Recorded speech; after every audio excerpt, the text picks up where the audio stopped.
Yo, what is up, YouTube? What's up, Lakers Nation? How we doing today? I'm sorry about the little hiatus. We got a couple things to talk about since the last time I was here, but if you are seeing this video, please consider liking the video. Subscribe to the channel if you're new around here. We're going to talk a little bit of Lakers and just kind of give a couple general thoughts and then look at some potential trades.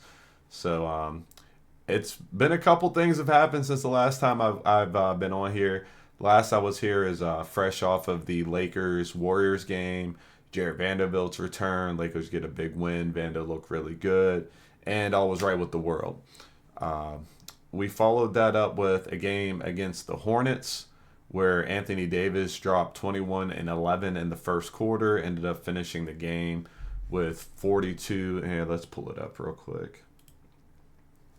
I had it here in front. Okay, yeah, I was gonna say I had everything ready to go. Anthony Davis ended up finishing this game with 42 points and 23 rebounds. It's a monster game. JJ Redick said he basically had 2 days worth of work with 21 and 11 in the first quarter, and then the 21 and 12 throughout the rest of the game. Um, kind of on top of the world at this point. And then, unfortunately, we followed this up with a bit of a stinker here. Let's see. Maybe.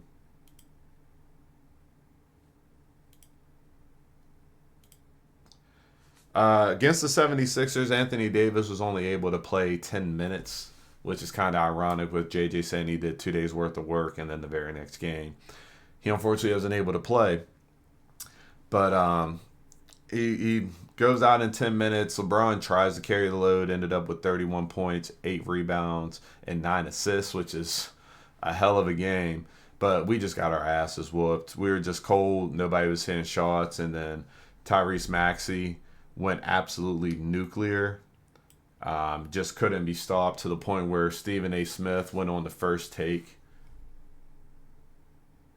Stephen A. Smith went on the first take and actually pleaded with LeBron as a father to please stop doing this. It's like, dude, you got to chill out. I get it wasn't Bronny's best game, but he was just coming off a 32-point game in the G League. He had some real momentum going, and you got to add a lot of context. I mean, Anthony Davis was out. Dorian Finney-Smith didn't play this game. Gabe Vincent didn't play this game. Cam Reddish is still either in the doghouse or he's hurt. Shake Milton didn't look very good the game before. So, yeah, why not give, the end of your bench guy, a few minutes, see what he can do, give him some real minutes, not just garbage time minutes. And unfortunately, it just didn't work out. Maybe next time we have him come in with against some lesser competition, because I don't even think Bronny was necessarily playing the worst defense. Just Maxey saw him in the game. He started licking his chops. His confidence went up, and he couldn't miss. So, hey, what can you do? So, we went from riding that real high to kind of going to a real low after the 76ers game because they didn't have Embiid. They didn't have Paul George. So, should have been a win. We should have won the game. Anthony Davis leaving the game early and forcing, Christian Coloco and Jackson Hayes and what's the new guy we picked up? He didn't even play that game. So, it was a tough outing, tough outing. And then if we actually fast forward here to this most recent game against the Wizards, the Washington Generals, as Trevor Lane likes to call them, they're bad. They're really bad. They're worse than what I thought. But again, no AD. Again, no Gabe Vincent. But Rui playing against his old team came and shot the lights out. Finished with 22 points. LeBron had 24. Austin Reeves chipped in 17. Max Christie had 13. I think Rui was just shooting the lights out. LeBron was LeBron out there. Jackson Hayes played with a lot of energy and actually outplayed Valanciunas, which is kind of crazy. Austin Reeves went out there and facilitated, didn't have a lot of turnovers. Him nor LeBron actually had a lot of turnovers. They did pretty well with taking care of the ball in the game. Max Christie played good defense, hit a few threes for us, a couple back-to-back threes, I think, or was that the game before? I can't remember. Jarrett Vanderbilt continues to impress in his minutes. He's still ramping up, so his minutes aren't anything too crazy, but he's out there and making a huge impact on this team. Trey Jemison is the dude I was thinking about for last game. Used all 5 fouls, if I'm or 6 fouls. Yeah, I was gonna say I'm pretty sure he used all 6 fouls, and kind of anchored the paint a bit. Christian Coloco had he had some good minutes. I would like to see him get a little bit more, but there JJ seems to kind of just be weighing it out between the three of Coloco, Jemison, and Jackson Hayes. So I like Coloco. I might like him a little bit more than Jackson Hayes, but that might be a little bit of my bias. So don't hold on to that too much. Shake Milton, Milkshake. He came out and played great. He just was efficient. 21 points. He hit a three. Was 6 for 6 from the free throw line. Very impressive. Very impressive for Shake Milton. He's never going to get a whole lot of minutes, even though he got 28 minutes in that game. I think that was mainly due to Gabe Vincent not being in there and them trying not to put so much on Bronny James' plate again in back-to-back games like that. But Shake Milton, I want to give him a shout out. He played a hell of a game, and he plays like that more often. He's going to continue to get some minutes, so I'm happy for him. Dalton Connect came in. He hit some big threes. He hit a few threes. He looks like he's starting to get back in rhythm a little bit. His numbers aren't the most efficient numbers in the world, but I'll take him. He hits a couple threes, scores double-digit points. I'll take it. I'll take it any day. Bronny James, he did get some minutes in this game. It wasn't all garbage minutes, but majority of them were. Just give him a chance to kind of get his feet under him. Just don't play him on one of the best players at the guard position in the league. Play him against that, I should say. And he held his own pretty good. So shout out Bronny James. He's getting killed in national media over the last couple of days. And I just thought it was all just a whole bunch of bullshit. It was just blown out of proportion. And hey, it is what it is. The NBA is not here to be your friend. You know what I mean? These guys on the other end of the court are looking to kill and show why they are the best of the best. So it's just a tough outing for him, but this was a good bounce back, and be nice to continue to see his growth there. And Valanciunas, man, not a good audition game. I do not think he would be worth giving up Gabe Vincent. Gabe Vincent has a clear role on the team that we definitely need. Plus, his defense is actually he plays good defense. He truly does. Valanciunas in 18 minutes, he was 1 for 8 from the field, 0 for 3 from 3. He did have 3 free throws, hit all 3. 3 rebounds, 3 assists. He was a minus 24 when he was on the floor, finished with 5 points. He was getting targeted a lot in pick and rolls, and that's the danger you have with Valanciunas. He has a big body. He does have skill, but he's just not a good fit for the Lakers. We need either somebody who is very good defensively, which is my number one, or we need somebody who can kind of stretch the floor but still have some type of level of sustainable defense. And I just unfortunately don't think Valanciunas fills either of those boxes for us. And shout out Max Christie. He did a lot of his guarding on Jordan Poole. Kept him to 5 of 15 from the field, 3 of 10 from 3. He did have 19 points, but he took a lot of shots to get there. And he also had how many turnovers? He also had 3 turnovers. Ain't bad. But I think Max Christie did a good job guarding him and continues to show why he's in the starting lineup. And I think he's been playing good. So the Lakers have won 7 of their last 9 games here since the postponement after the fires in LA. Prayers for LA still. I know it's not completely over with what they're dealing with out there. So prayers up to LA. But the Lakers have won 7 of their last 9 games. Our next game is actually tomorrow, Saturday, against the Knicks. That's going to be a good game. especially with no AD. It'll be nice to kind of see how the guys stack up. So where are we at in the? Let's see, where are we at in the standings? Uh,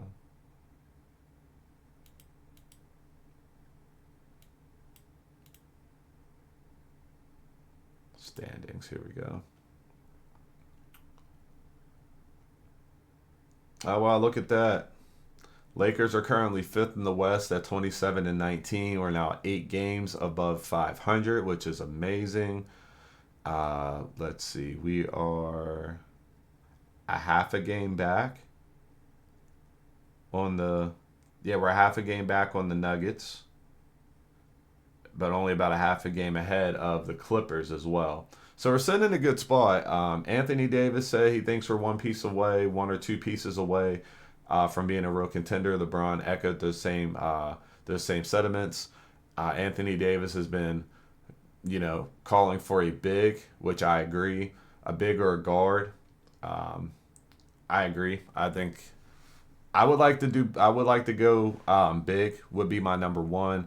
But if the right big's not out there, because I mean they're saying for Walker Kessler, they're saying two first round picks isn't even enough for Walker Kessler. Um, there's a lot of other guys out there. You got your Valanciunases, but how are you going to get to that contract? I think, or the guy from the Bulls. I hopefully I didn't say his name wrong. Um, it's hard to get their money wise. Clint Capella isn't a perfect fit and also costs a lot to get their money wise. Nick Richards has already been traded. Who else is out there? There's a couple names I'm forgetting. Miles Turner is a big one. Now Walker Kessler was my number one get the whole time, just because I didn't think Miles Turner was possible at all. Which, as of the last couple of days, he was, or they said he was an option. Now they're kind of reeling back, saying, "Hey, we might have jumped the gun a little bit."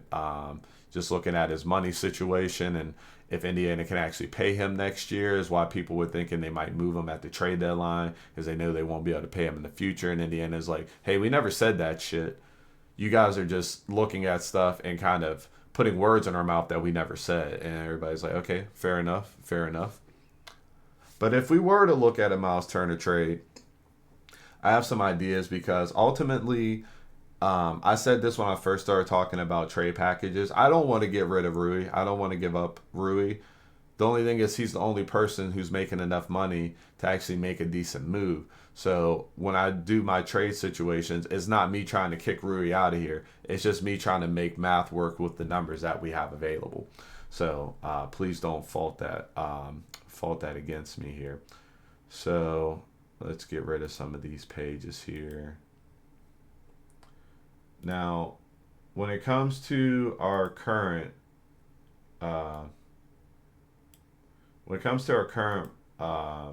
roster here, we're looking at this, which is not bad, but I think we can all kind of agree we need another piece or two. Now, I would actually like to kind of, if nothing else changes, I would still kind of like to flip flop this. I just think DFS is the perfect hybrid between Rui and Vando. He gives you shooting on the perimeter, but he also gives you defense. Where Rui gives you shooting, but not the best D. Pause, and then Vanderbilt gives you the best D of your life, but he's not really the best at stroking it. Pause all that. Pause all of it. Pause it all. So, if we wanted to try to get to a Miles Turner, shout out Trevor Lane on the spot track. It's doable. Miles Turner right now is at 19, just under 20 million. Rui is at 17 even. So we can pretty easily get there with, Rui and then maybe like a Jackson Hayes. Will that work?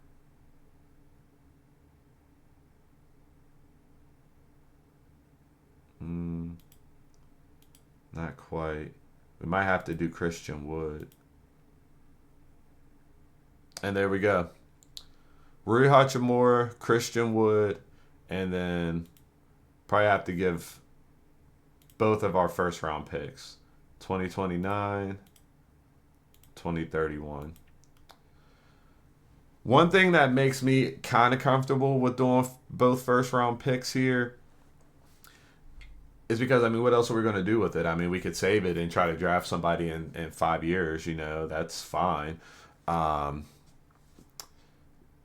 but if we give up Rui here, there's not a whole lot of other really big moves that we could go after. The only other person I kind of thought about giving up a first round pick for without needing Rui was Walker Kessler.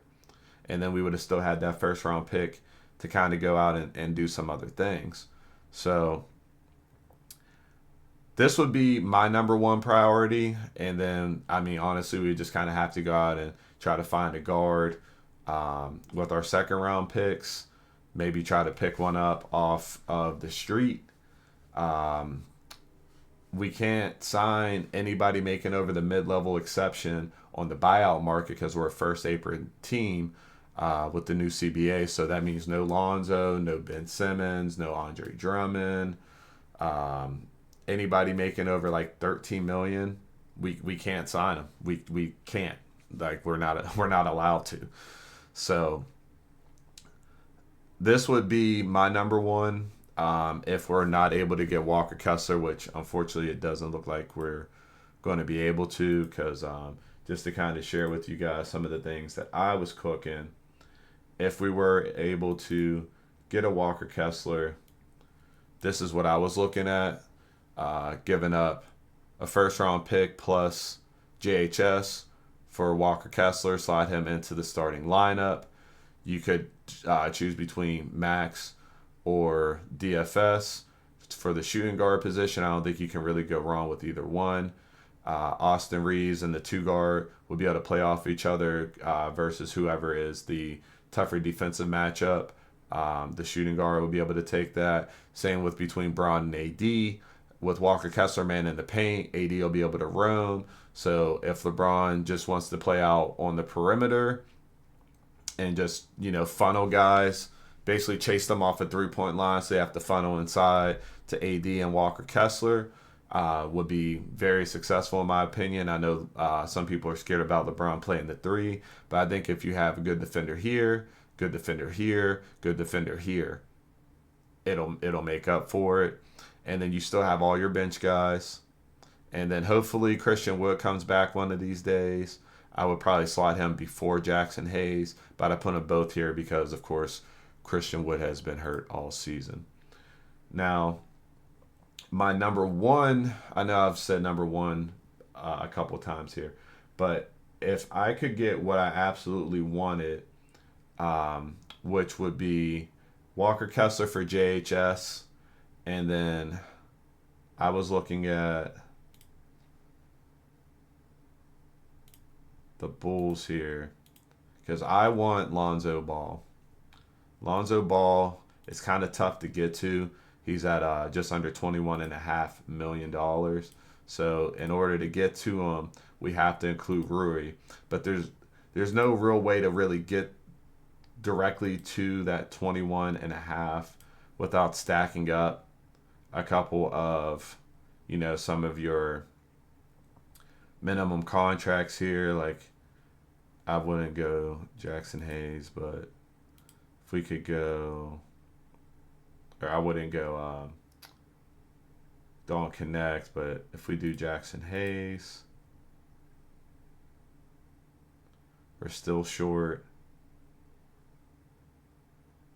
Maybe Cam Reddish.